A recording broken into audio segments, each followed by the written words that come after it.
Welcome back to the Pilot Parent Podcast, the dedicated space for the adults of Ayla's wonderful world. I'm so glad you're joining us in the cockpit today. I am really excited for this one. Me too. We want to give a huge welcome to you, the learner, because our mission for today's deep dive is it's so crucial. It really is the foundation of everything. Exactly. We are mastering what the source material calls the pre-flight check, connection before correction. And to start, I want to bring in this brilliant aviation analogy from the texts. Oh, I love this analogy. Right. So in professional aviation, safety starts on the tarmac. It does not start at 30,000 feet when you're already in the middle of turbulence. Obviously, because by then it's too late. Exactly. Like Right. a pilot would never just push the throttle and force a takeoff if they saw, a red warning light flashing on the dashboard. A crash wouldn't just be possible, it'd be inevitable. Yeah, and that parallel to parenting is just so vivid in the behavioral studies we looked at. It really is. Huh. So how exactly does the framework apply to, our everyday interactions with kids? Well, asking a child to execute any task like putting on their shoes, finishing their vegetables, turning off a screen, that is essentially a takeoff. You are demanding that they launch into a non-preferred action. Right. And when a child feels disconnected or ignored or just kind of ordered around all day, that feeling of disconnection is the red warning light flashing. Okay, wow. That makes so much sense. Right. And it leads to the golden rule of the episode, which is connection before correction. You cannot adjust the flight path, meaning the behavior, if the engine of connection isn't actually running. That is such a powerful visual. So, moving into the science of it all, now that we know what that red warning light means, what is the actual, fuel that powers this engine? Yeah, so the clinical studies dive into this theory called the attachment fuel tank. Yeah. And it's basically the biology of cooperation. The biology of it, not Yeah. just the psychology. Exactly, because humans are evolutionarily wired for social safety. Mm. So for a child, proximity and felt safety with their pilot, which is you, the parent, it isn't just a nice to have. It is a biological necessity. Wow. So their nervous system literally relies on it. Yes. And the experts explain that cooperation is not a default setting for a child. It's actually a gift that the child gives to the parent. Like a gift. Yeah, because it costs the child neurological energy to transition from what they want to do to what you want them to do. Oh, I see. So when their attachment tank is full, meaning they feel seen, heard, and valued, they actually have the metabolic energy to follow those difficult commands. Okay, let's unpack this for a second because I want to push back slightly. Sure. So let's say a child refuses to put on their shoes after a day of being just rushed around to errands and appointments.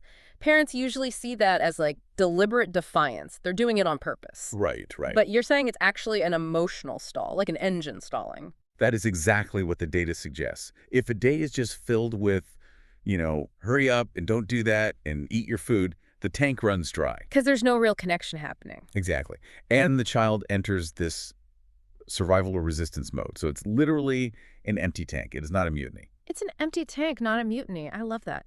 So if the tank is so prone to just running dry during the daily hustle, how do we actually efficiently refuel it before we hit that turbulence? Well, we need preventative maintenance. Preventative maintenance, yes. Right. And the sources offer a really specific technical tool for this, which they call the 10-minute special time briefing. Yes, and it's incredibly effective. It sounds so simple, but during this time, the child is the captain and the parent is the co-pilot.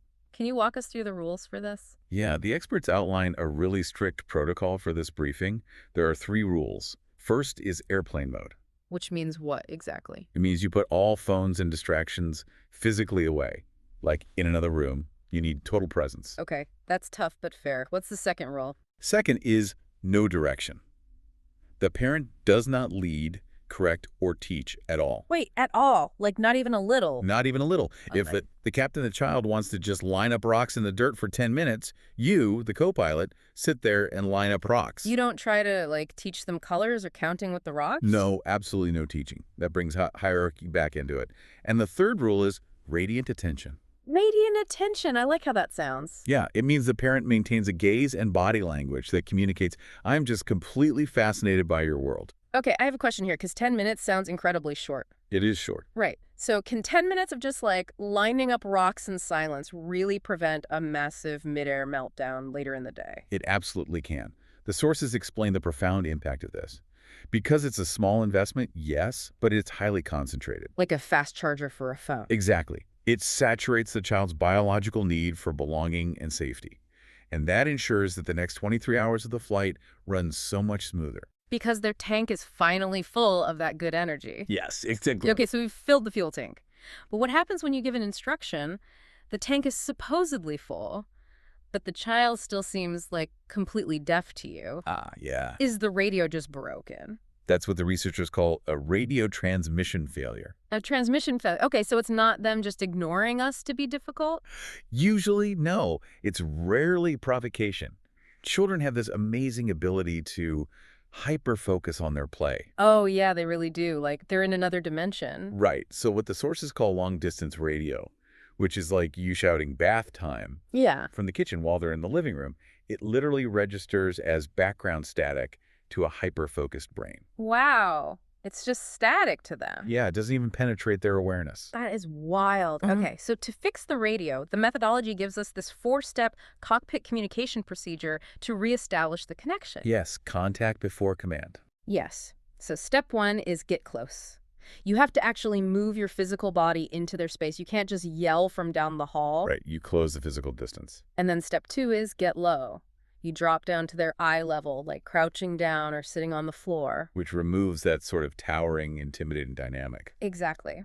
Then step 3 is the touch. You place a gentle hand on their shoulder or back to physically ground them. And that touch is so important neurologically. It is. And the final step, step 4, is wait for eye contact. You literally just wait for them to land back in the room from their imagination. You wait until they are actually looking at you. Right. And here's where it gets really interesting to me. By doing this 4-step process, you aren't fighting for dominance. Yeah, not at all. You are just ensuring the radio signal is clear, you know?